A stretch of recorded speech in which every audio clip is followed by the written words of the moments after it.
Hey there, it's Lisa from Personalized by LD, and I am going to be working on a bracelet that I would like to share with you. So I've been doing a lot of beading and I've made some really pretty bracelets as of late, and I'm going to actually duplicate one of them but in a different color. So I'm just going to push it down here so you can see. This is the bracelet that I actually want to duplicate. I think it's super pretty. It's red garnet. This is a natural garnet stone, and these are Austria crystals with rhinestones and sterling silver beading. So I just really like this style, and I thought I would make it in a really pretty blue. So that's what we're gonna do today. I'm gonna just get started. So I already have my beading started. This is the worst part about beading, is actually getting it started, but I already have that done, so I don't have to worry about it. And I'm just going to follow my pattern that I have here. So it should be nice and simple and a little bit soothing, and we'll just have to see. So I thought I would do it in a really pretty sapphire blue, using a little bit of the Austria crystals again and the blue rhinestones, just because they are so glittery and so pretty. And I just love the color blue. I just think it's really great. I've actually done a lot of bracelets as of late with blue. Probably need to look at other colors, but for now we're doing blue. So this is a really simple pattern. I just really like it. It's 12 beads, and then you put on a nice sterling silver. We got 4 there.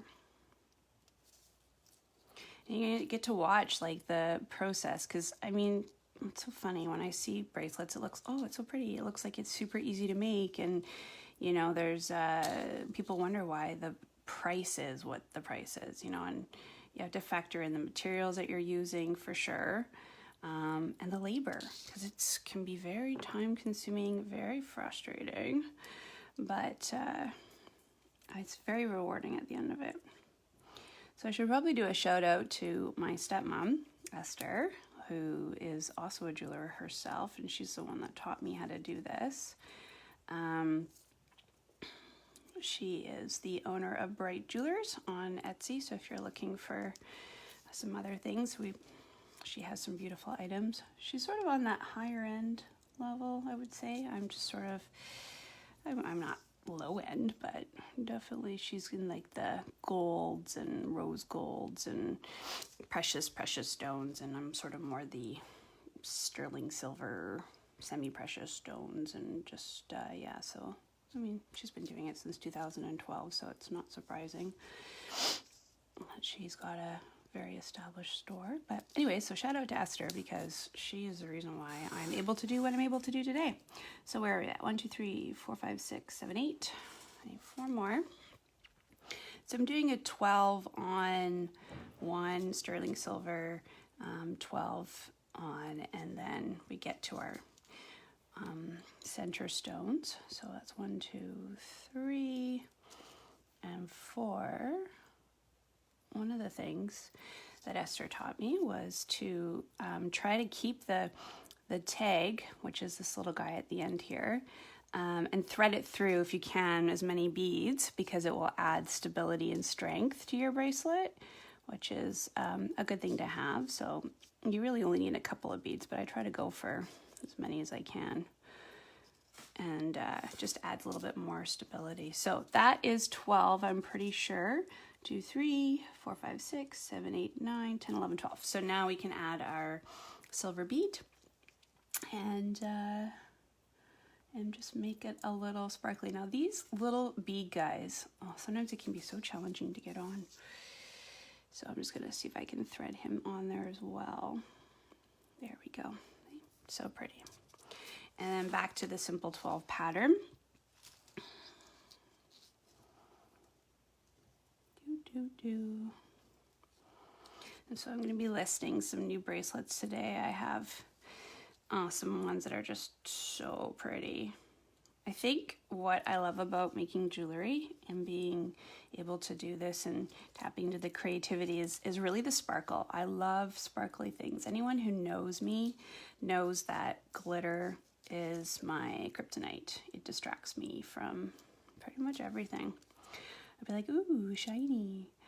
I don't know if that's attention deficit or what that might be, but it's definitely something that I enjoy. I like sparkly things.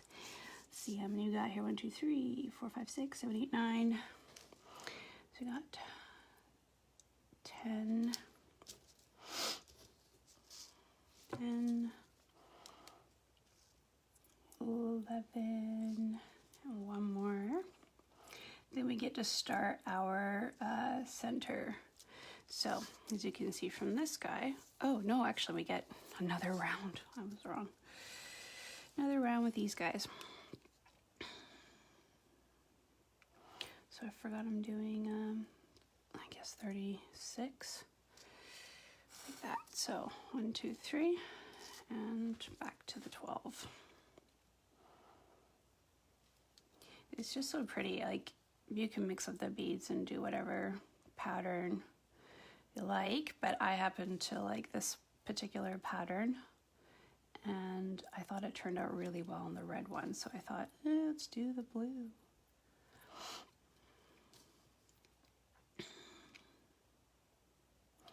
Three, 5, 6,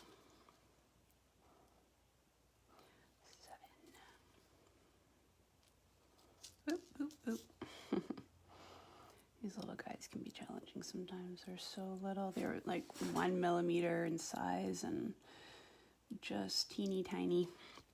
It can be frustrating sometimes. 1, 2, 3, 4, 5, 6, 7, 8. So 4 more. 4 more.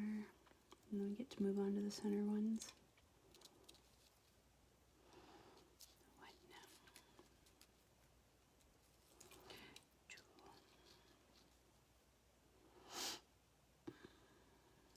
3, and 4. Okay. Oh, there goes that bead. I can jump away from you. Okay, so there we've got the 12, and then I'm going to start with my blue stone. So this is Austria crystal, and it's super pretty. It's got a really nice healing vibe to it, and it sparkles. So I've added a blue rhinestone in between, just to add, again, a little extra glitter, and to complement the blue. Really, oh, I forgot to add the rhinestone on that one. Get ahead of myself here. There we go. So that is going to be the center of the wrist. As you can see, it's going to kind of go right there. Really pretty. And then we get back on to the 12-1 pattern until we finish. And then you get to see the fun part, which is I'm going to be wire wrapping a piece of Blue Topaz. Parabella quartz. So many labels. 1, 2, 3.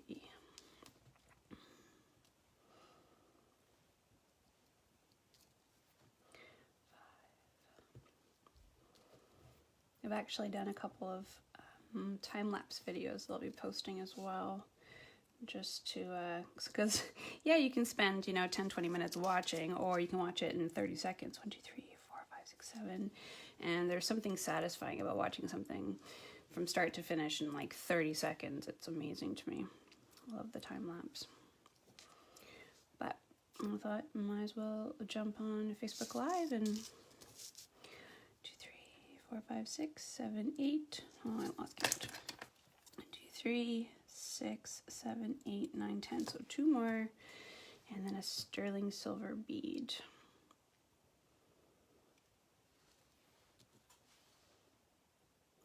And then sterling silver bead, yay!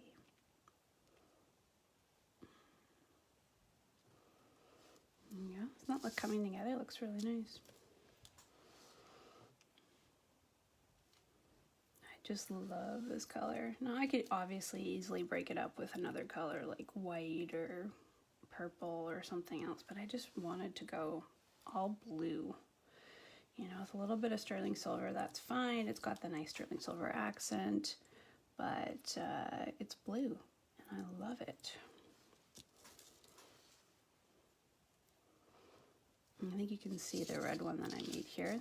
This is a garnet that I wire wrapped, and this is right here, this is going to be wire wrapped, and that is the Parabella quartz or London topaz. It has many names, and I'm going to add that as a little stone like this, so it will be the finishing touch. I'm just learning my wire wrapping, so just getting better at it. All it takes is practice. So 1, 2, 3, 4, 5, 6, 7, 8, 9. 3 more.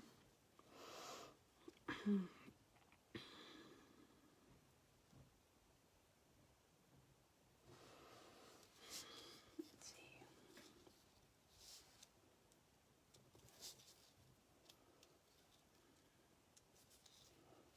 I think that's 12, right? 3, 4, 5, 6, 7, 8, 9, 10, 11, 12. So then we get to add our little bead on.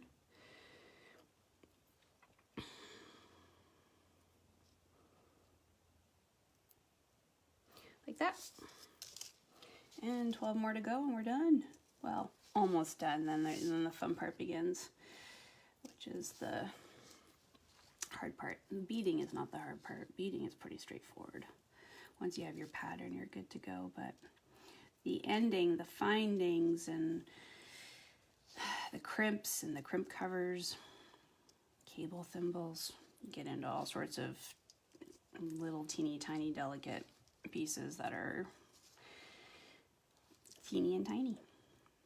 So you got to be really delicate with them. Take your time.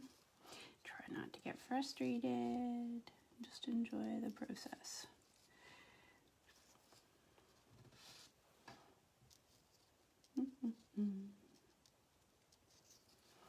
All right, what do we got here? 1, 2, 3, 4, 5, 6, 7, 8, 9. So 3 more.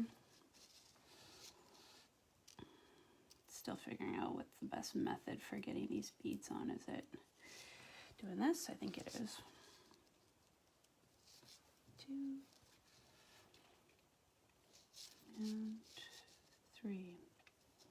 Okay, so now we have the complete actual bracelet ready to go. And I need to add one more rhinestone to finish it off. And that's gonna look really pretty, so when it's all done. So then the fun begins with our teeny tiny little crimps. They are 1 millimeter in here, tiny, but so important. And we have to remember to put the jump ring on before we crimp it. That is something that is so easily overlooked, but we're not going to forget.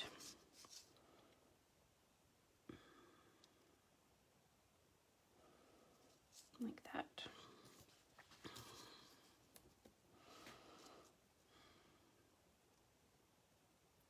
All right, the jump ring is on. Yay, we remembered.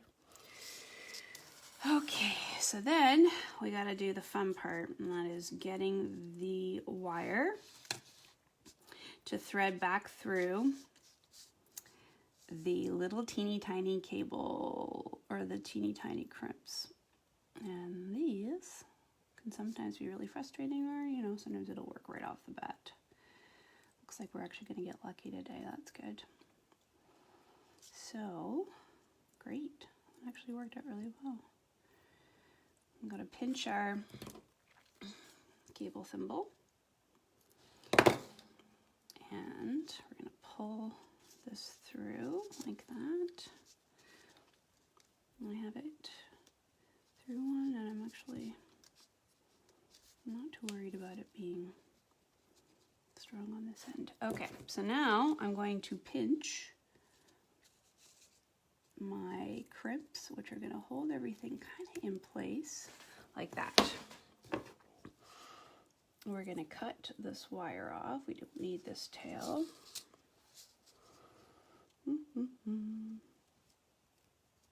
Like that. And then we're going to tuck it in. This is the fun part. Oh, looks like it went in. Okay, good. So that is good. This end, we need to get rid of this tail now. This tail is not needed, so we'll just that one as well. Tuck it in. Looking good so far, right? Next up, we gotta add some crimp covers. So what these do is they add an extra little protection for the crimps, keeps them in place, and they kind of look like a bead when they're on. So they can sort of help to hide any kind of imperfections, but also they are like a finishing touch. So we're just gonna slide that over and pinch it down. See, that looks like a bead on there. It's just a finishing touch. And then this guy, it's gonna go on this end, same thing. And that's what it looks like so far, but we're not done yet. No. We gotta add the lobster clasp.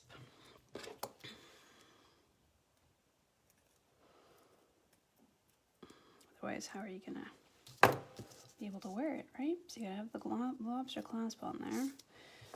Make this a little bit bigger. I like to add an extension if I can, like this. This adds an extension so that, you know, if somebody's ordering it and their wrists are a bit smaller, they can make it smaller. Having that adjustable size is just perfect for people, so I like to add that if I can. It's going to tighten that up. All right, so this is the bracelet thus far, but I would like to add a wire wrapped gem to the end here. So it's going to kind of hang off here, and I think it's going to look really pretty. So I'm going to take my sterling silver wire, and this is a new skill I'm working on, so hopefully it goes well. We'll see. Okay. I thread through this little chain here. Come on, go into your hole. There we go. And let me get started. Okay. So, over like that. And twist. Do. If Esther's watching this, she would be so proud because I'm not pre-cutting my wire. I'm trying to learn how to not pre-cut it because it wastes so much wire when you do that. So I'm just twisting this up.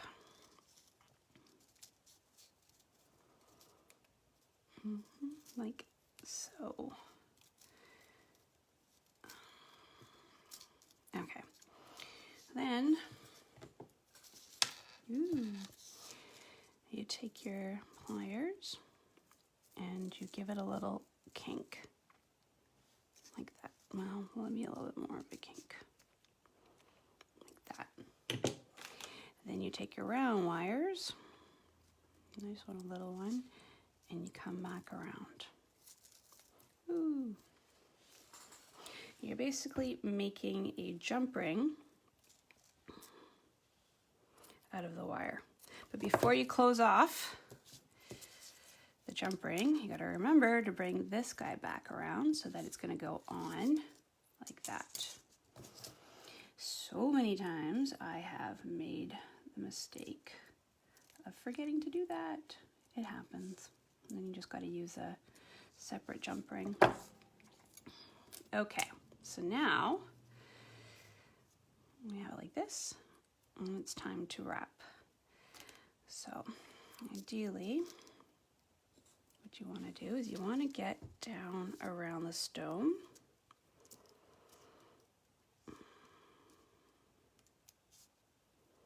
And you want to cover the groove.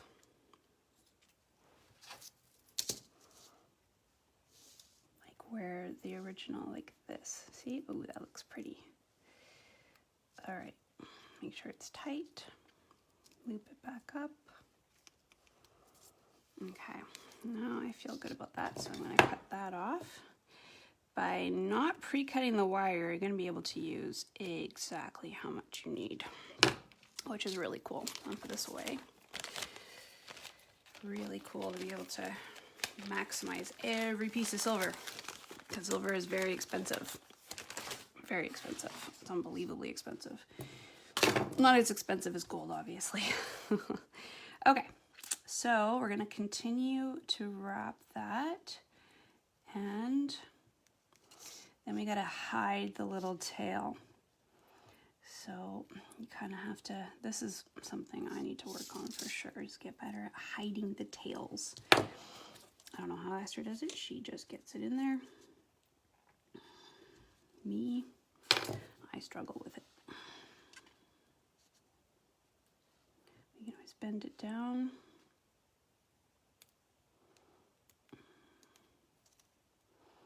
Push it in. Ideally, you don't want it to unravel. Not only do you not want it to unravel, you don't want it to catch on anything. That's why it's important to hide it inside, if you can. That one's better.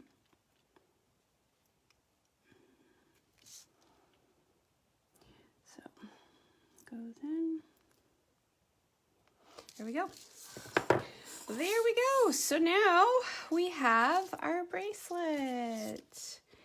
It's so pretty. So I'm just going to, I mean, I could even put it on myself and you can see what it looks like.